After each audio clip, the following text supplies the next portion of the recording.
प्रधानमंत्री नरेंद्र मोदीजींनी मोडलाय। मला वाटतं यापूर्वी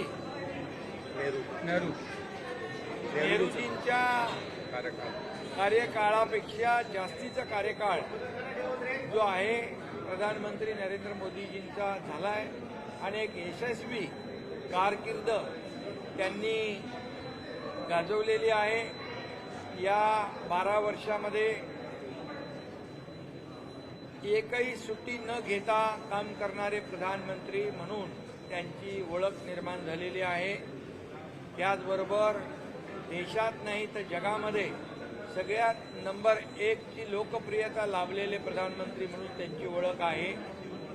त्याचबरोबर 2014 नंतर या देशाला प्रगतीपथावर आणि विकासाच्या वाटेवर नेण्याचं काम मोदीजींनी केलं। आपली अर्थव्यवस्था मजबूत केली आणि 11व्या अंकावर अर्थव्यवस्था आली। इतर देशांची अर्थव्यवस्था डबघाईला आलेली असताना आपल्या भारताची अर्थव्यवस्था जी 4थ्या क्रमांकावर आली, 3ऱ्या क्रमांकावर आणण्याचा संकल्प त्यांनी केलेला आहे। विकसित भारत 2047 चा संकल्प त्यांनी केलेला आहे आणि त्यामुळे त्यांची यशस्वी कारकीर्द आहे। 2014 पूर्वीची परिस्थिती आपण जर पाहिली तर खूप मोठ्या प्रमाणावर भ्रष्टाचार, घोटाळे, विविध स्कॅम, 2G असेल, स्पेक्ट्रम असेल, कोयला असेल, चारा घोटाळा असे अनेक घोटाळे आपण पाहिले। परंतु मोदीजींच्या 12 वर्षाच्या कारकिर्दीमध्ये एकही डाग त्यांना कोणी लावण्याची हिंमत केली नाही। बेदाग प्रधानमंत्री म्हणून ही देखील त्यांची ओळख आहे आणि म्हणून त्यांना मी शुभेच्छा देतो। देश के लोकप्रिय और यशस्वी प्रधानमंत्री नरेंद्र मोदी जी 12 साल से इस देश को आगे बढ़ाने का काम कर रहे हैं। उनका सबसे ज़्यादा आज तक के इतिहास में सबसे ज़्यादा यशस्वी पूर्ण प्रधानमंत्री जी का कार्यकाल निभाने वाले नरेंद्र मोदी जी एक अलग पहचान उन्होंने बनाई है। इस देश को विकास की ओर ले जाने का काम उन्होंने किया है। एक भी छुट्टी नहीं लेते हुए 12 साल उन्होंने अविरत काम किया है, एक पहचान उन्होंने बनाई है और ये हमारी अर्थव्यवस्था को 11वें स्थान पर से 4थे स्थान पर लाने का काम उन्होंने किया है। हालांकि कई देशों की अर्थव्यवस्था चरमरा गई है, इसके बीच हमारी भारत की अर्थव्यवस्था को बनाए रखना, उसको और मजबूत करना, 11वें से 4थे पर लाना, 3रे नंबर पे लाने का संकल्प करना, ये भी एक उन्होंने एक अलग पहचान बनाई है। और विकसित भारत 2047 इसका संकल्प उन्होंने किया है। आत्मनिर्भर भारत का एक नया संकल्प उन्होंने किया है। आत्मनिर्भर भारत की एक नई पहचान उन्होंने बनाई है। और महिलाओं को, किसानों को, सभी लोगों को आत्मसम्मान देने का काम उन्होंने किया है और देश आगे बढ़ रहा है। 2014 से पहले हम देखेंगे तो उस समय का कार्यकाल जो था यूपीए गवर्नमेंट का, उसमें कई भ्रष्टाचार हुए, कई स्कैम, 2G स्पेक्ट्रम, कोयला घोटाला, चारा घोटाला, कई स्कैम, कॉमनवेल्थ घोटाला स्कैम। लेकिन मैं यहाँ पर मोदी जी का अभिनंदन करते हुए ये कहूँगा कि 12 साल में एक भी भ्रष्टाचार का दाग लगाने की हिम्मत किसी विपक्ष ने नहीं की। इसलिए बेदाग प्रधानमंत्री ये मोदी जी रहे हैं और इसीलिए ये भारत को आगे बढ़ाने का काम। और ये भी मैं कहूँगा, ये पहलगाम का भी मैं किस्सा आपको बताऊंगा कि पहलगाम में हमारे माता बहनों का सिंदूर पोंछने का काम पाकिस्तानियों ने किया था, उनको भी घर में घुसकर मारने का काम ऑपरेशन सिंदूर के माध्यम से हमारे प्रधानमंत्री जी के नेतृत्व में हमारे सेना के जवानों ने किया है। यह भी एक अलग मिसाल है और ये अलग अलग रिकॉर्ड उन्होंने बनाए हैं और सिर्फ देश में नहीं पूरी दुनिया में नंबर 1 की लोकप्रियता उन्होंने हासिल की है।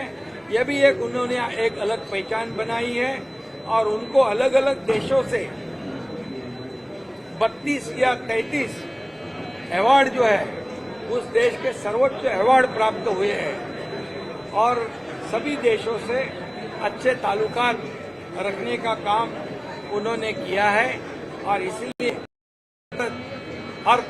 आर्थिक महासत्ता की ओर ले जाने का सपना मोदी जी ने जो संकल्प किया है वो निश्चित रूप से पूरा होगा और इसमें माता बहनों को, किसानों को, युवाओं को, गरीबों को, सभी लोगों को न्याय देने का काम मोदी जी ने किया है और आत्मनिर्भर भारत बनाने का काम भी उन्होंने किया है, आत्मसम्मान देने का भी काम किया है।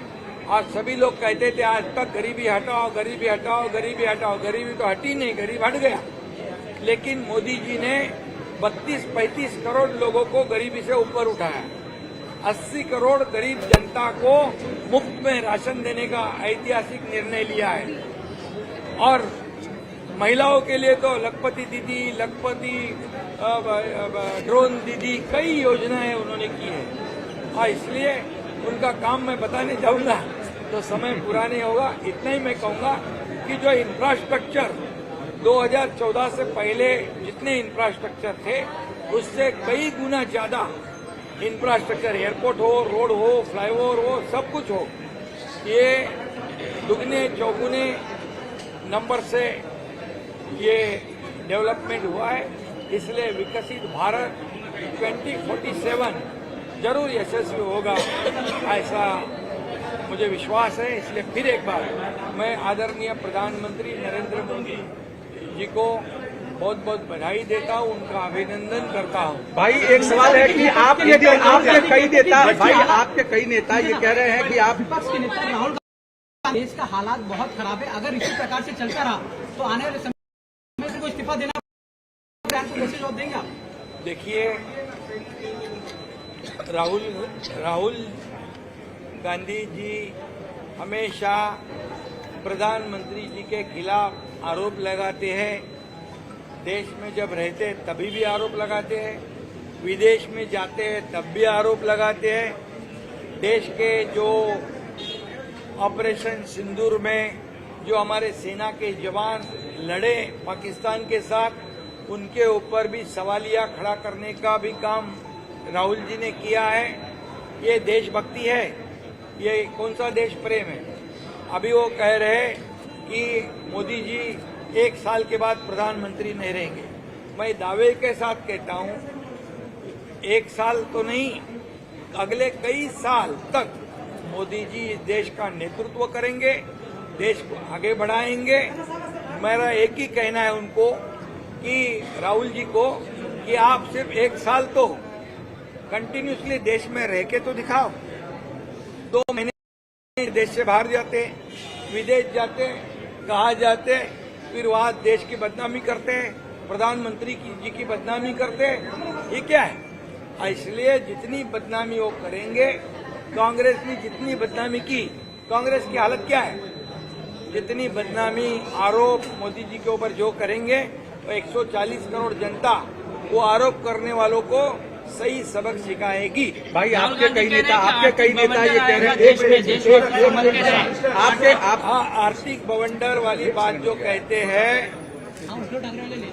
तो मैं ये कहूंगा खुद राजीव गांधी प्रधानमंत्री थे तभी वो कहते थे केंद्र से आने वाला 1 रुपया वो आखिरी ग्राहक तक, आखिरी नागरिक तक पहुंचते पहुंचते 15 पैसे पहुंचते थे। मतलब करप्शन कितना, 85%। मोदी जी 1 रुपया देते हैं और डायरेक्ट डीबीटी के माध्यम से लोगों के खाते में जमा होता है। तो क्या आर्थिक बवंडर करने वाले तो सत्ता से बेदखल हो गए, लोगों ने उनको भगा दिया। और मोदी जी का कहना है कि नेशन फर्स्ट और विपक्ष का कहना है करप्शन फर्स्ट। इसलिए राष्ट्र को प्राधान्य देने वाले, राष्ट्र पहला कहने वाले मोदी जी सच्चे देशभक्त है। और जो कहने वाले, मैं कहूंगा उनको, उनका कोई देश का प्रेम नहीं है, राष्ट्र का प्रेम नहीं है, सिर्फ टीका टिप्पणी करना यही उनका धंधा है। दो सवाल है शिंदे जी। पहला सवाल ये है कि मुंबई की इंडिया बाकी सर बच्चू ये बयान दे रहे हैं। अरे इंडिया शिंदे साहब, इंडिया ब्लॉक की बैठक को लेके उद्धव शिंदे साहब, राहुल गांधी का ढूंढ रहे थे।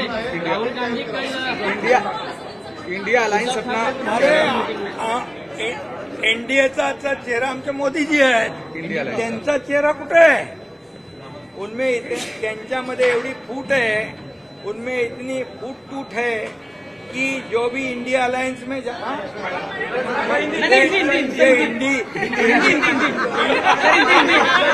पहिले हिंदी होऊन जाऊ द्या। जे इंडिया अलायन्स मध्ये जातात, इंडिया अलायन्स मध्ये जे जातात ते पराभूत होतात। बघा, टीएमसी, आरजेडी, यूबीटी, डीएमके सगळे पराभूत झाले आणि म्हणून ते सगळे इंडिया अलायन्स मधून बाहेर पडत आहे। काल डीएमके आले नाही, टीव्हीके आले नाही, आणखी कोणतरी ऑनलाईन आले, फेसबुक लाईव्ह करायला गेले। फेसबुक लाईव्ह नाही, फेस टू फेस माणसाला जायला पाहिजे आणि त्यामुळे फेसबुक लाईव्ह वाले पण काही लोक पाहिले आपण, त्यामुळे ते आता इंडिया अलायन्स पासून दूर पळत आहे। त्यांना माहित आहे इंडिया अलायन्स मध्ये गेलो की मेलो। ऑपरेशन ब्लू स्टार का अध्याय था। इंडिया अलायंस को लेकर के बच्चू कडू अलायंस के मीटिंग में यूपीटी की तरफ से online presence prime minister face बताए कि देखिए आपको मैं, वो तो ढूंढते ही रहेंगे, हाँ। वो मिलेंगे ही नहीं कभी उनको, वो ढूंढते ही फिरेंगे, ढूंढते रहो। हम आगे का मैं बोलता नहीं और आपको मैं बोलता हूँ, कई लोग हैं कि तुम लड़ो हम कपड़ा संभाल लेते हैं, ऐसा है। तो इसलिए मैं आपको बताऊंगा कि इंडिया अलायंस से लोग कन्नी काट रहे। इंडिया अलायंस पूरी तरह टूट चुकी है, उनका मॉरल पूरी तरह टूट चुका है, वो हार चुके हैं। और ये जो इकट्ठा होकर हम एक है ये दिखाने की कोशिश करते हैं, उसमें भी एकजुट नहीं है। और इसलिए वो कई लोगों ने कन्नी काट ली मीटिंग में से, कई लोग ऑनलाइन आए। अभी देखो, इंडिया अलायंस की अगर एकजुट बतानी है तो सब लोग मिलके आने चाहिए थे, तो उनमें कोई ताकत नहीं है। और सिर्फ मोदी जी को गाली देने के लिए, मोदी जी के ऊपर आरोप करने के लिए ये सब इकट्ठा होते हैं। ये 140 करोड़ जनता को मालूम है, 140 करोड़ जनता जो है उनको गड्ढे में डाल देगी। अब्दुल सत्तार बच्चों कडू ये मांग करते हैं कि आपको सीएम वापस बनाना चाहिए और ये हमारे मन के मुख्यमंत्री हैं उनके, क्या कहेंगे आप? हिंदी में बघा, आता हिंदी आता ही वेळ आहे का? आता काही जागा रिक्त आहे का? जागा खाली आहे का? है का? अरे मी जेव्हा मुख्यमंत्री होतो त्यावेळेस देवेंद्रजी आणि आम्ही एक टीम म्हणून काम करत होतो। आता देवेंद्रजी मुख्यमंत्री आहेत, आम्ही टीम म्हणून काम करतोय। आज सगळ्या कार्यक्रमामध्ये आम्ही जातोय, आमचं चांगलं बॉन्डिंग आहे आणि हे बॉन्डिंग कायम आहे, कायम राहणार आहे। कार्यकर्त्यांची भावना असते, बोलून जातात, परंतु तुम्हाला एवढा दुसरा काही विषय राहिलाच नाही का पत्रकारांना? बाकी पण विषय आहेत ना। आणि त्यामुळे मी खुर्चीसाठी, आमची लढाई खुर्चीची नाही, आमचा अजेंडा खुर्चीचा नाही, आमचा अजेंडा महाराष्ट्राचा विकास करण्याचा आहे, महाराष्ट्राच्या जनतेचं कल्याण करण्याचा आमचा अजेंडा आहे। त्यामुळे आमच्यामध्ये चांगली बॉन्डिंग आहे आणि जिथं कुठं आमच्या महायुतीतल्या लोकांना, आमदारांना काही अडचणी असतील, काही त्रास असेल तर मुख्यमंत्र्यांनी आम्ही बसून त्यांचा त्रास दूर करू, त्यांच्या अडचणी आम्ही सोडवू. बॉन्डिंग अच्छी है, बॉन्डिंग अच्छी है, दोनों पार्टियों में बॉन्डिंग अच्छी है. इस पर बताइए कि बॉन्डिंग अच्छी है क्या? बॉन्डिंग अच्छी है किस तरीके से? यूपी के कार्यकर्ता है जिन्होंने ये कार्यकाल को याद करते हुए नेता भावुक हो रहे हैं सर। देखिए क्या बोले, बॉन्डिंग अच्छी है. भावुक हो रहे हैं उनको। अभी देखिए मैं आपको कहूंगा, अभी कोई जगह खाली है क्या? अभी ये समय है क्या चर्चा करने का?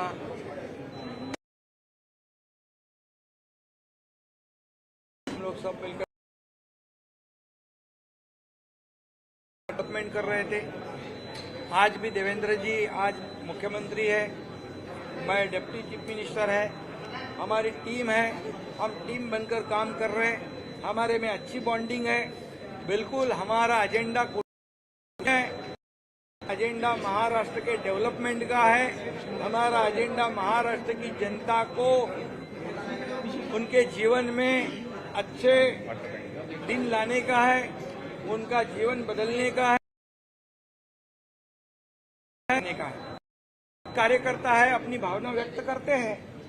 भावना उन्होंने तो और कई लोगों ने कुछ शेयर की है, तो ये महायुति विधायक उनको उनके स्थानिक स्तर पर वहां पर कुछ प्रॉब्लम है, तो मुख्यमंत्री जी, देवेंद्र जी और हम मिलकर उसको सुलझाएंगे. हम उनकी समस्या को छुड़ाएंगे. लेकिन आपको मैं कहता हूं कि विरोधियों को वो मौका कभी भी मिलेगा नहीं, क्योंकि हमारी बॉन्डिंग ठीक है, बॉन्डिंग अच्छी है और हमारा एक ही मकसद है इस महाराष्ट्र को आगे बढ़ाना. वाटर टैंकर्स एसोसिएशन ने स्ट्राइक किया.